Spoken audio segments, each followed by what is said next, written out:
Okay, sir. So this is our final interview with you before you leave office in just a couple of days.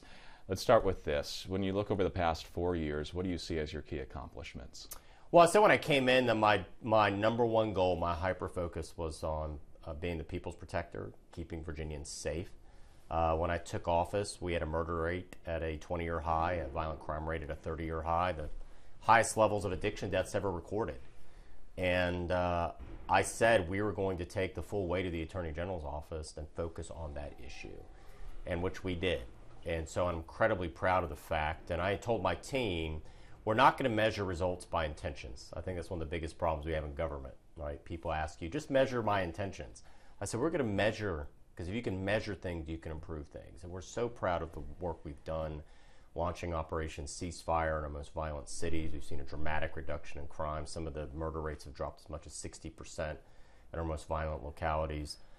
Dramatic drop in the murder rate, double-digit drop in the violent crime rate. But what I'm probably most proud of is the fact we had the number one drop in addiction deaths of any state in the entire country, and have been called the model for the entire country of how to tackle this crisis, this addiction crisis we had. My office alone the last 4 years has prosecuted and removed enough fentanyl off the streets of Virginia that would have taken the lives of 7 million Virginians. And so making sure that we had a victim-first mindset, making sure that we were focused on being the people's protector, holding the big pharmaceuticals companies accountable that had pushed the opioid epidemic and caused so many of our innocent Virginians to get caught in the cycle of addiction by accident, getting these record settlements that have then gone, that money's gone towards treatment and getting people back on their feet.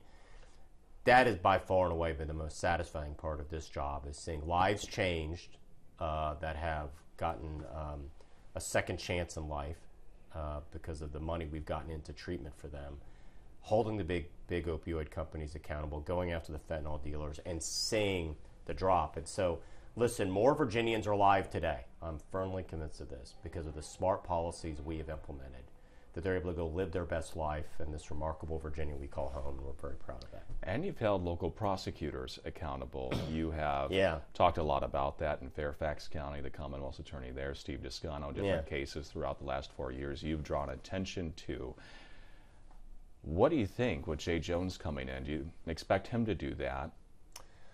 I don't necessarily think he has a mindset of being a people's protector. I mean, candidly, it does seem like he has a very left-wing agenda and does not seem to have as much focus on the criminal side of the equation. I mean, we saw this when he was in the legislature with some of the legislation he supported that in my opinion, allowed felons out early back on the streets and where they could victimize more Virginians. But listen, when you're an attorney general, it's about where you're going to spend your resources. And I said we were going to spend an enormous amount of time focusing on the fentanyl crisis, the addiction crisis, and on public safety. I think the numbers speak for themselves of a job well done. This incredible drop in the crime rate that we have seen in Virginia after what we inherited when we came in. And I think the last is just the gratitude from law enforcement. The number of sheriffs and local police that have said the Attorney General's office was invisible until I came in, and the amount of work we have done with them, that's also something I take a lot of pride in, because I think they represent the best of Virginia, our law enforcement guardians. They have the hardest job in America. Just to go to work, they have to put on a bulletproof vest, and for them to be able to feel like they can work with an Attorney General instead of having an Attorney General working against them, I think that's the relationship we built with law enforcement is really remarkable. You and I have talked about a program that legislators passed and then was signed into law before you and Governor Glenn Youngkin got here in your current positions. Tell us about that. And what do you anticipate happening over the next several years? Do you think more dangerous criminals will be released early? I think this is going to be a ticking time bomb that will become a bigger and bigger issue with each passing year. They passed something under Ralph Northam called the Earned Sentence Credit Program. I voted against it when I was in the General Assembly. My successor, Jay Jones, when he served in the Assembly, voted for it. It's really the early felon release program. It allows felons to get sometimes years off their sentence back on the streets again. And they passed under Ralph Northam. They did a delayed enactment, so it would not go into effect until after we took office. I think they did it by design. They did not want this to be on the books back in 2021. We tried multiple times to reform it, repeal it. every single General Assembly session, I asked for it to be reformed or repealed. Every year, that legislation would die in whichever was controlled by the Democratic majority. It would pass the Republican House, it died in the Democratic Senate, essentially was dead on arrival with a new control in the General Assembly. To give you an idea, the first fiscal year was on the books. 9,800 felons were released early. 48% were already rearrested in less than 2 years. In less than 2 years. The following year, already in less than 12 months, 30% were already rearrested. Every year, there are going to be thousands of felons that were supposed to be serving their sentence will be released back on the street. When they were supposed to be incarcerated, they're going to be in a position to rape, murder, and harm innocent Virginians. I think it is one of the most underreported public policy failures we have ever seen in Virginia. The legacy media, I think, has largely ignored it, but they can only ignore it so long, because with each passing year, you could have more and more felons that get released, harm innocent Virginians, and these stories are going to start to emerge with the public, that there are innocent Virginians whose lives were taken, that were assaulted, were robbed by people that should have never been in a position to harm them. And I think this is what you're seeing is basically backdoor parole. When George Allen abolished pro-abolition in 1994, between 1994 and really almost to 2020, crime dropped in Virginia every year. And then they say the only thing you learn from history is nobody learns from history.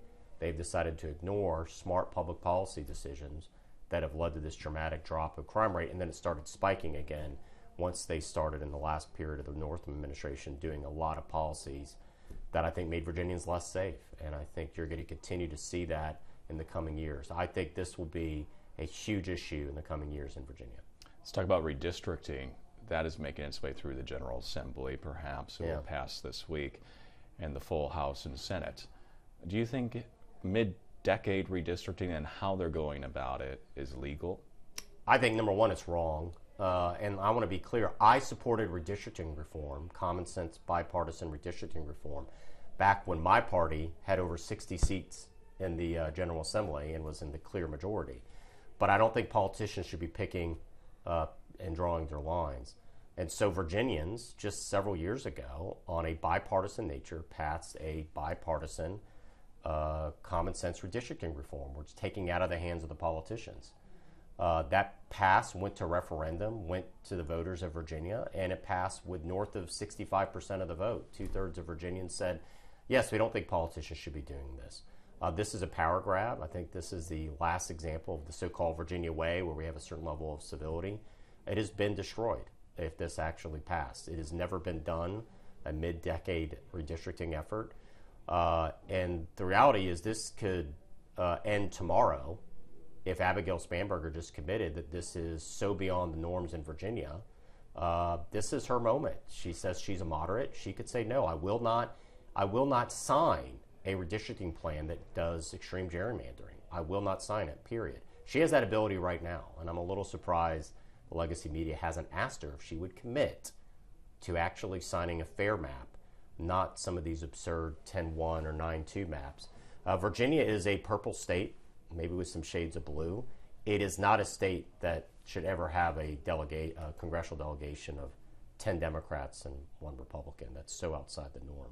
And I don't think it's legal either, because at the end of the day, you have to have an intervening election. By the time they passed the redistricting amendment, over 1 million Virginians had already voted. Over 1 million had already voted before that was passed. The traditional way has always been that it passes, it's posted at a courthouse 90 days before the election, and you have an informed electorate. You have people that have submitted affidavits saying that redistricting would have affected how they voted for the General Assembly. The reality is we no longer have an election day in Virginia. Now we have election month, really a month and a half. 1 million people had already voted by the time this was passed. This is not an intervening election. I think it's by its nature, I think it's illegal. What is next for you? Are you going to run for governor? I have been shocked since the election at the number of people that have asked me that, of all stripes. I think people see that one unchecked balance in Virginia is not good. I think they've seen what has happened when the far left gets control in other states, whether it's California, Maryland, or New York. So I get asked that all the time. I have liked to say, without a setback, you can't have a comeback. So stay tuned. So you're teasing a potential run. stay tuned. All right. Anything else you'd like to add? No, it's been an incredible honor to serve in this role. It's not lost on me. Both my family story, my family background, my family, the Miyares family fled Cuba with literally nothing but the clothes on their back, leaving a country with no consent of the governed. And for a mother to be able to see her son take the oath of office to be the Attorney General, the Chief Law Enforcement Officer for the Commonwealth of Virginia, I think it's an example of the American miracle. This is an extraordinary country that you can have that type of path and journey. And so I've always hoped Virginians understood that my job was to call balls and strikes without fear or favor, even if it meant I took political hits, and I understood that. But my job and my oath when I took this job was not to a political party, was not to a governor, it was to the Constitution to faithfully execute the laws of Virginia. And I had to use my best judgment to do so. We called balls and strikes. We dreamed big. We won big. We're proud of our legacy. Oh, you know what? I should ask you this. On Friday, so tomorrow morning, in federal court in Alexandria, there will be a court hearing in that Title IX case we've covered. You know, those two boys who are being were investigated by Loudoun County Public Schools for sexual harassment. You did an investigation into how the school system handled it. Tomorrow, the DOJ will be there. They're going to be asking the judge to allow them to be a part of this case. LCPS, on the other hand, is asking the judge to dismiss this case. Any thoughts you have at this moment on Loudoun County Public Schools and what they're continuing to do with this matter? I guess my first reaction is it's astonishing to me that the Loudoun County Public Schools continues to act like a bully. I mean, these are two young men that have simply told a biological girls to stop filming them in a locker room and to leave.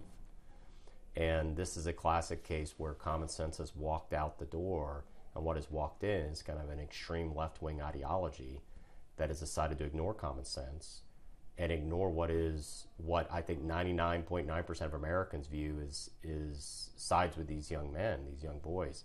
So I think it's unfortunate. It's the reason why DOJ is getting involved is to protect these young men's civil rights. I think it is so blatantly obvious that they're trying to use threats to bully these young boys to accept their kind of extreme left-wing ideology, in which most Americans have rejected. And so I think let's hope the common sense prevails in court tomorrow.